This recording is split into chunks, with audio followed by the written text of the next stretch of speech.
97वं अखिल भारतीय मराठी साहित्य संमेलन हे जळगावच्या अंमळनेरमध्ये पार पडलं आणि या साहित्य संमेलनाचा आज समारोप झाला आहे। आज या साहित्य संमेलनावर बोलण्यासाठी आपल्यासोबत या संमेलनाचे अध्यक्ष प्राध्यापक डॉक्टर रवींद्र शोभणे सर आपल्यासोबत आहेत। काय सांगा सर, आज साहित्य संमेलनाचा समारोप झाला आहे, कशा पद्धतीने या संमेलनामध्ये काय नेमके निर्णय झालेले आहेत, काय सांगा?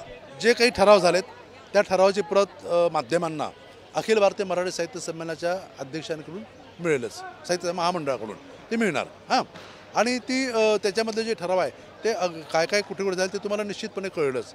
काय ते ठराव त्यांनी महामंडळाने त्यांच्या नाही प्रमुख तुम्ही त्यांनाच ते विचारता, म्हणजे ते सांगतील तुम्हाला। काय तर मी सांगायचं आणि तो ठराव नसणार काय, तर मी सुद्धा इथे म्हणजे आम्ही ठराव केलेत पण ते सगळे लक्षात असतील असं नाही ना।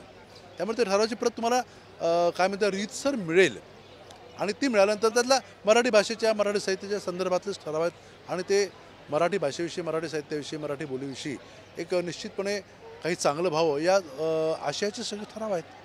सर 3 दिवस आपल्याकडे संमेलन पार पडलं, या संमेलनाचं काय वेगळं पण सांगता येईल इतर संमेलनांपेक्षा? नाही, वैशिष्ट्य म्हणजे काय की साने गुरुजींची ही कर्मभूमी, साने गुरुजींच्या संस्काराचा एक मोठा पगडा, साने गुरुजींच्या संस्काराचं एक मोठं संचित या भूमीवर आहे आणि हेच याचं वेगळेपण।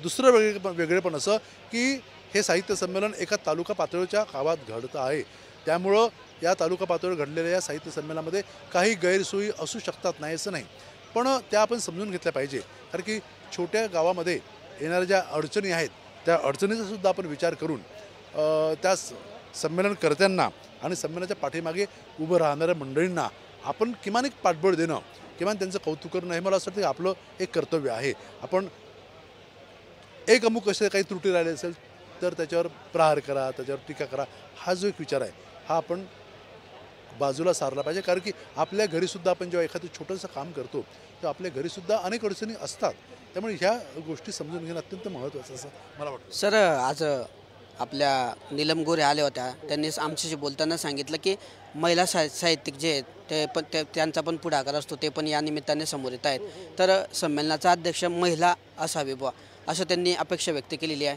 याबद्दल काय वाटतं सर तुम्हाला, काय निर्णय? महिलांना लेखिका अध्यक्ष व्हावे याच्याविषयी आमच्यामध्ये दुमतच नाही आहे ना। 4 ते 5 लेखिका आतापर्यंत अध्यक्ष झालेले आहेत। काय होतं की मुळात लेखन करणाऱ्या सकस लेखन करणाऱ्या लेखिका तशा मराठीत कमी आहेत। जे आत्तापर्यंत अरुणा ढेरेंपर्यंत ज्या लेखिका झाल्या म्हणजे कुसुमावती ते देशपांडेंपासून तर अरुणा ढेरेपर्यंत झालेल्या 5 लेखिका या मराठी साहित्य विश्वातलं एक ज्याला आपण काय म्हणू की कसदार असं नाणं होतं, खणखणीत नाणं होतं आणि त्यांनी मराठी साहित्य विश्वात जे काम केलं ते निश्चितपणे आदरणीय असं काम आहे।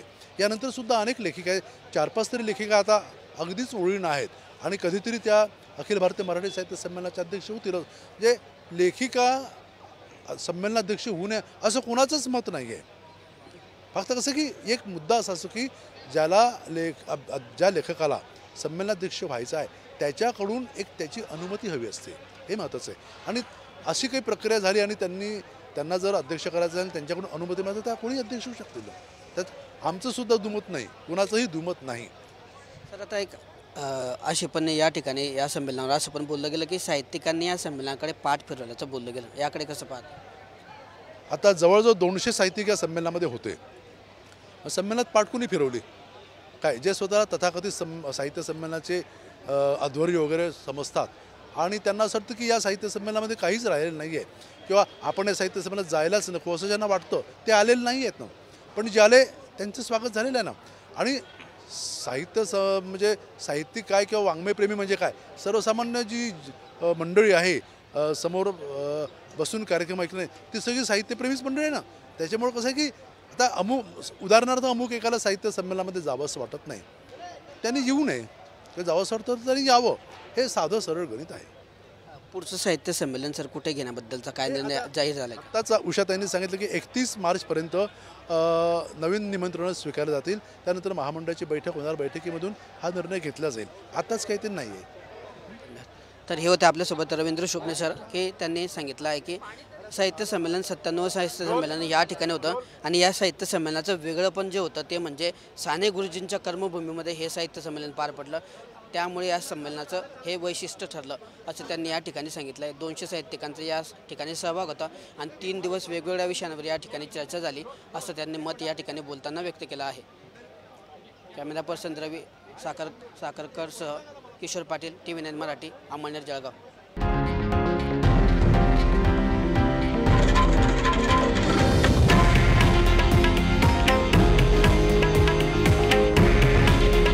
हे आहे देशातील नंबर 1 न्यूज नेटवर्क आणि आपण पाहत आहात TV9 मराठी.